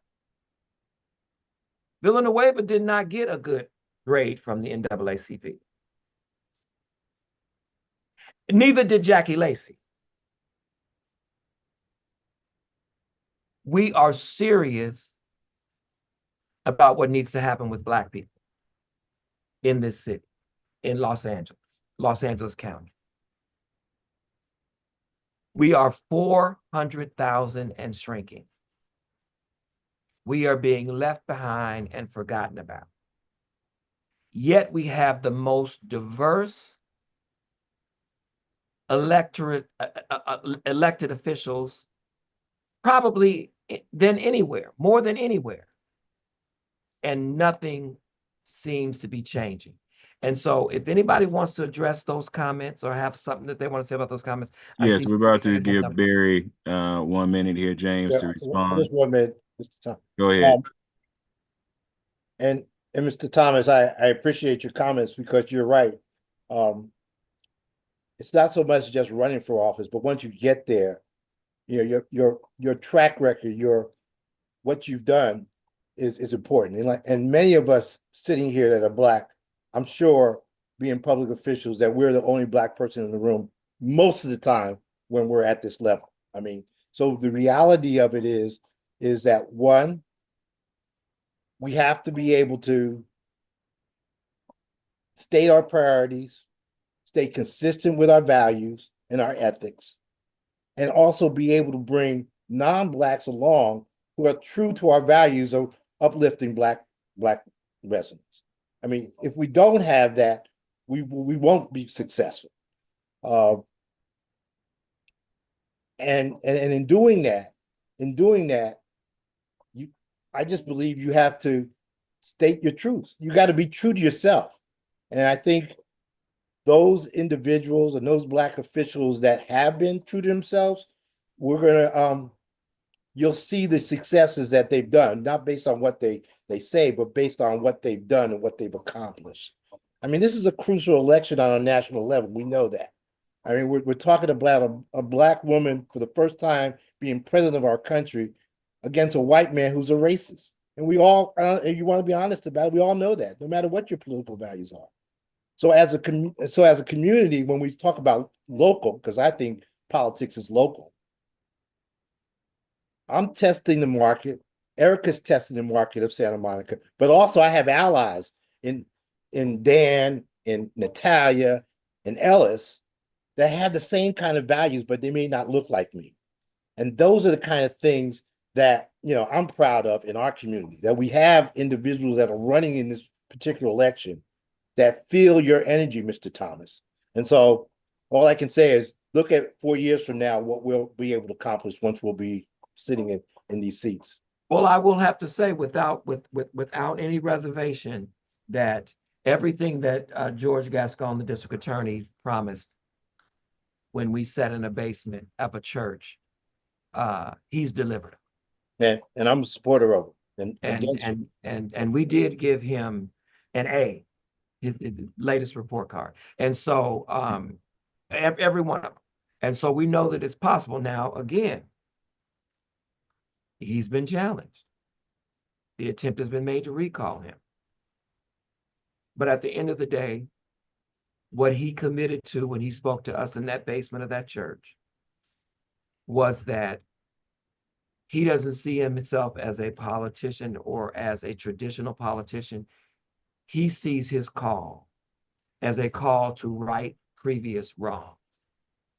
That's what he sees. And so that's what he told us. And he's lived up to that. All right.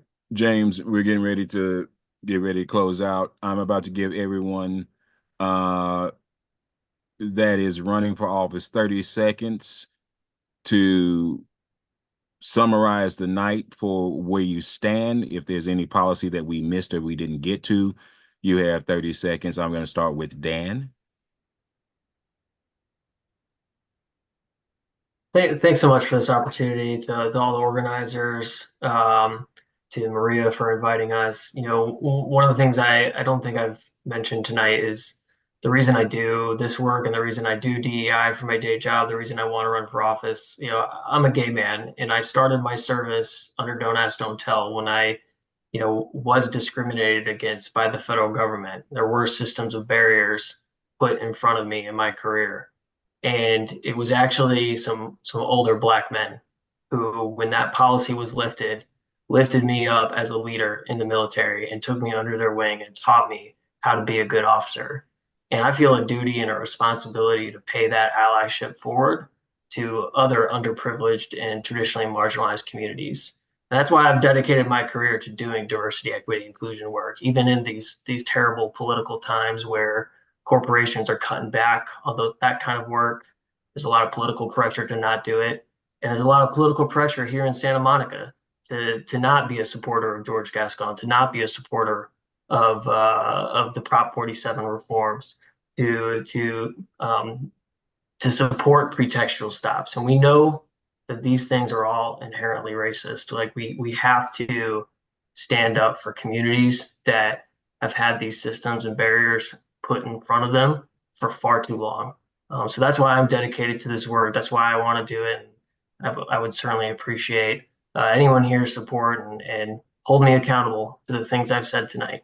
And if you don't like what I've done in 4 years, give me an F grade. So Thank you, thanks so Dan. much for this opportunity. I really appreciate it. It's great to speak to you tonight. Thank you. Ellis, it is your time, sir.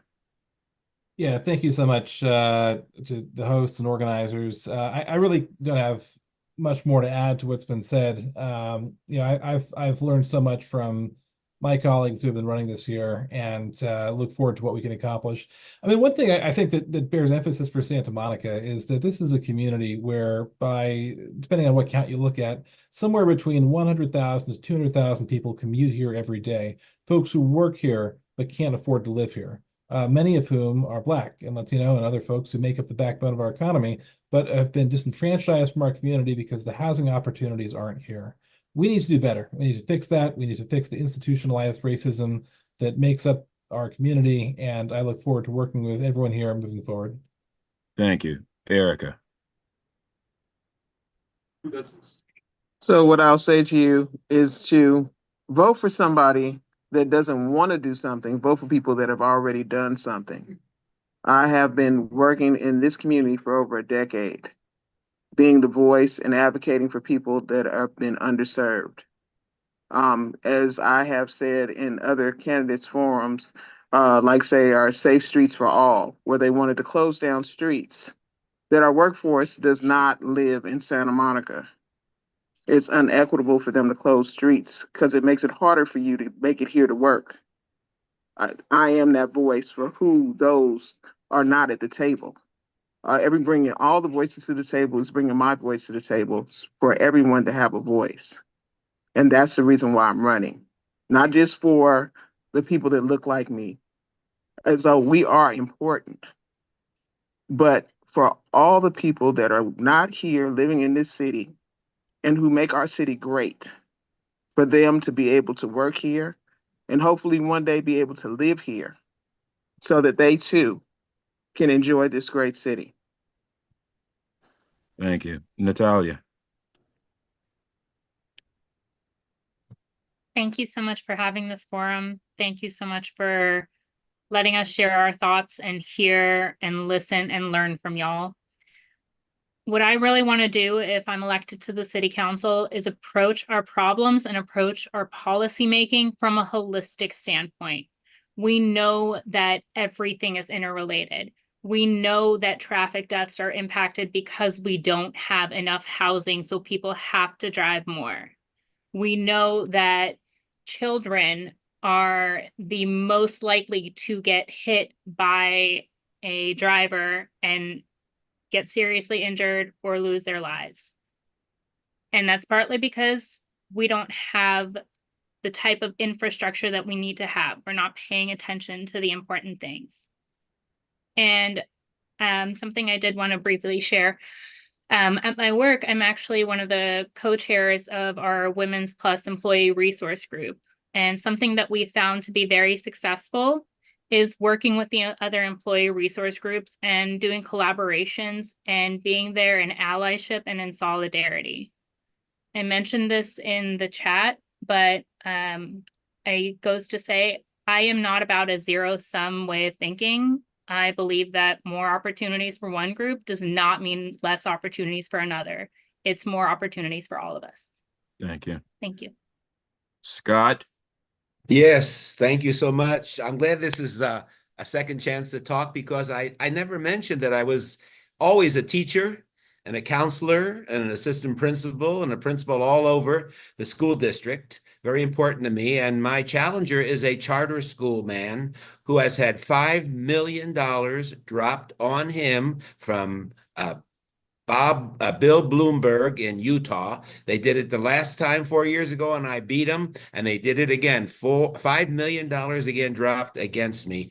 And I stand for public schools. I just want you to know. And you know, Maria Skelton reminded me of something. She's so sweet. She said, Scott, don't forget that whenever I would come to my office, you would never, ever let me go until you resolve the issue.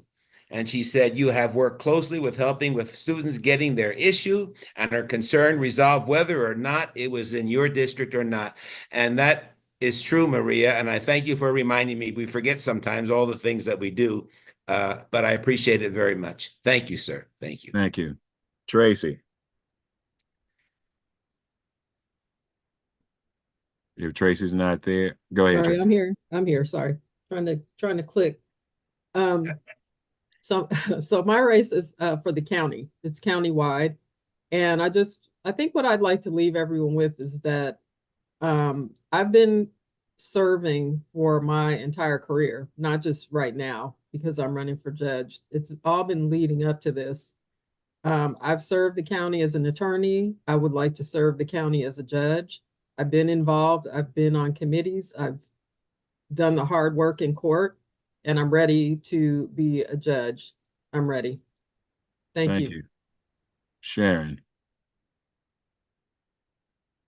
Thank you, everyone, for the opportunity. Thank you, Maria, for inviting us to this wonderful candidate forum. It's been very informative. And also, I appreciate the tough questions and the tough conversations. As I said earlier, I am committed to being a public servant. I've been a public servant since I was 21.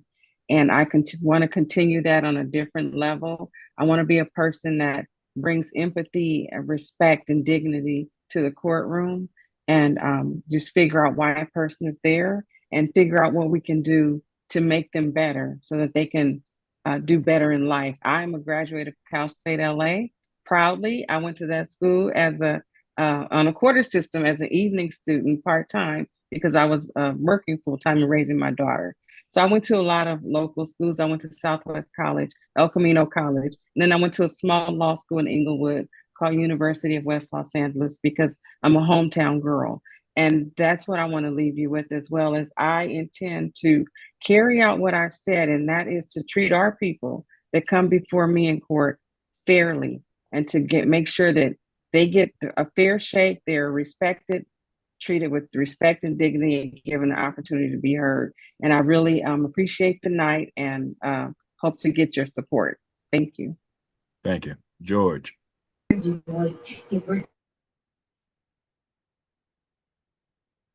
George or Georgia? George. George, okay, first of all, I want to say thank you all for this opportunity. This is what democracy looks like. Us get everyone having a long discussion about issues that are actually impacting their lives. Thank you for this opportunity. Um, I am a local kid, born and raised in the city of Inglewood.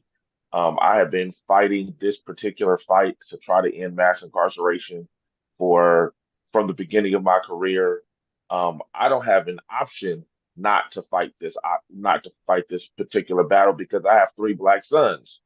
And if I don't do the work now, then they will be fighting the same issue that I fought when I was their age.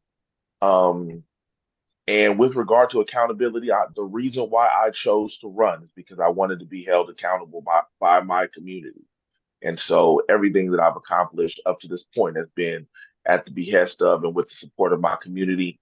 And so I'm relying on the same thing that I always have, and I'm always giving back. It's a reciprocal relationship. So thank you for this opportunity. I'm George Turner, running for Los Angeles County Superior Court, seat number 39, and I hope to be back. Thank you. Thank you. Georgia. Thank you. I was thinking about this, and when I decided to become a deputy district attorney in the late 80s, I got a lot of flack from people I knew from the community because they saw the district attorney's office as the enemy. And I can tell you when I started in the district attorney's office, I may have my stats a little bit wrong, but there were over 1,000 deputy district attorneys, but only about 29 or 30 Black deputy district attorneys. And when you talk about pressure, it's pressure to be part of the group, to want to convict people. And I just didn't fall into that because that's not why I was there. That's why I never made it into management, because that wasn't my goal, to put people in jail. My goal was to do what's right. And that took a lot of courage. And that's exactly what I did. If I am fortunate and blessed, I will be a judge someday, and I'm going to do the same thing. I'm going to use my courage to do the right thing because there are not that many Black judges. I think Sharon Ransom knows the statistics better than I, but I believe she said once that there are, of the almost 500 judges, less than 5% are Black women. So we're going to be in the wilderness. We're going to have courage. I may be at a courthouse where I'm the only Black person and the only Black woman. What am I going to do? Go along with everybody else in the lunchroom or do what I know is right? And I can tell you, I'm going to do what I know is right. And so I'd like to thank you for this opportunity that you gave me. I ask for your support and have a good evening. Thank you. As we close out, on behalf of the entire San Fernando chapter of the NAACP, we thank you all for heeding the call, speaking to your community, dealing with us directly, being bold enough to speak your truth. We will hold you accountable. We will come and see you when we have issues and problems, win or lose. We still expect you to be leaders.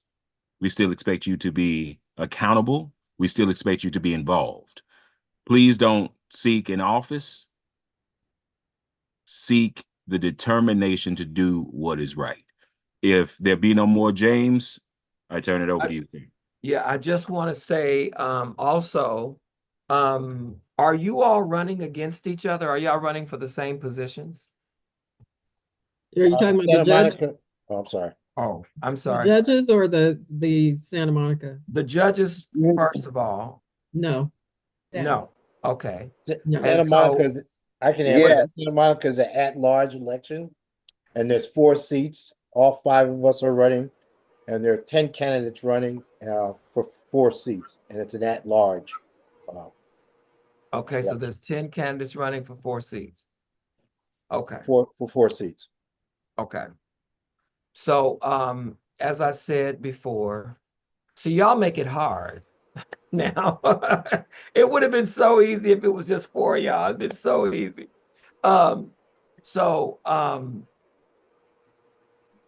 So at least for the judges, so again, we're gonna put this far and wide, but I'm gonna ask each person to do is to send this when you finally get this link. And Kathy, you gonna help me with this? What? Oh, let him be involved. Let him be involved. Don't push him away.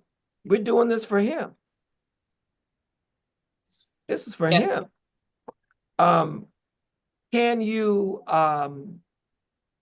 when you get this to me, I want to ask that everybody send it to at least 10 people. And so we got several organizations on here.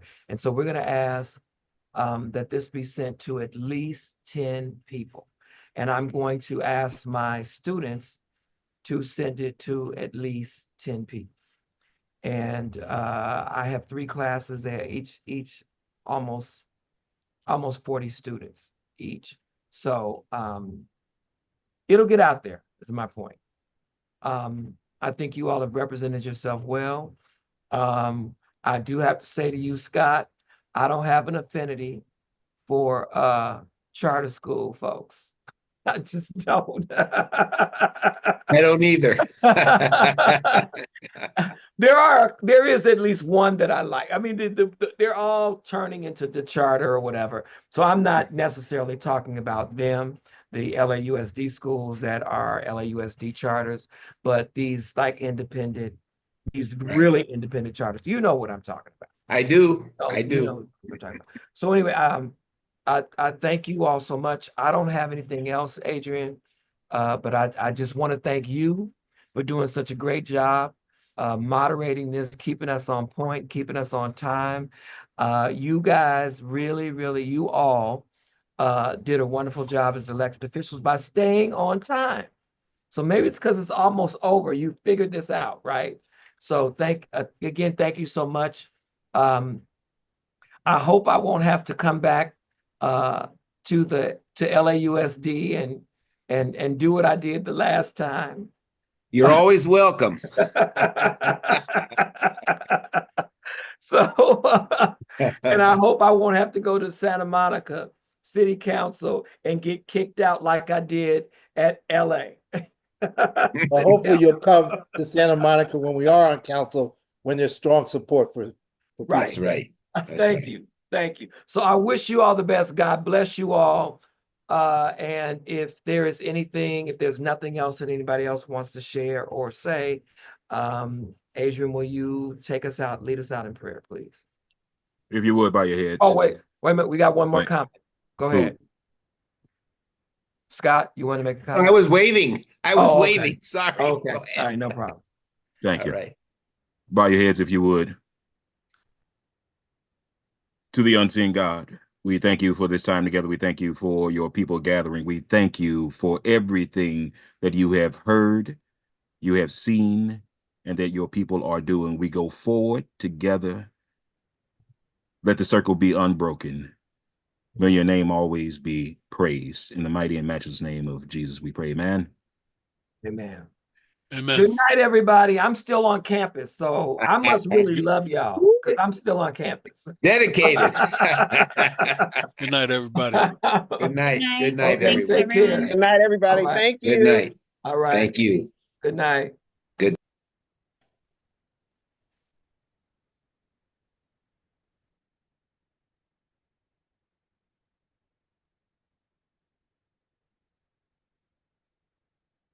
Oh, Daryl was on here. He didn't say a word.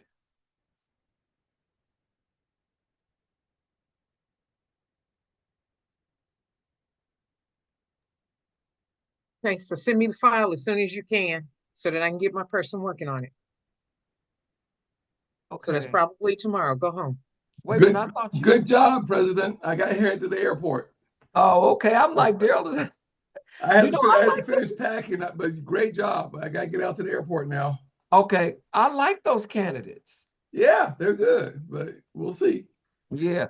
Now, what you say I got to do, Kathy? All right, you guys take care File now. as soon as you can. I send you the YouTube, right? Yeah, send me the file and then I'll get the person working on it. He'll probably be working on it tomorrow. So as soon as he gets it finished, I'll get it to you. Okay. Okay. Okay. So let me log off. All right. Stop the YouTube. See you later.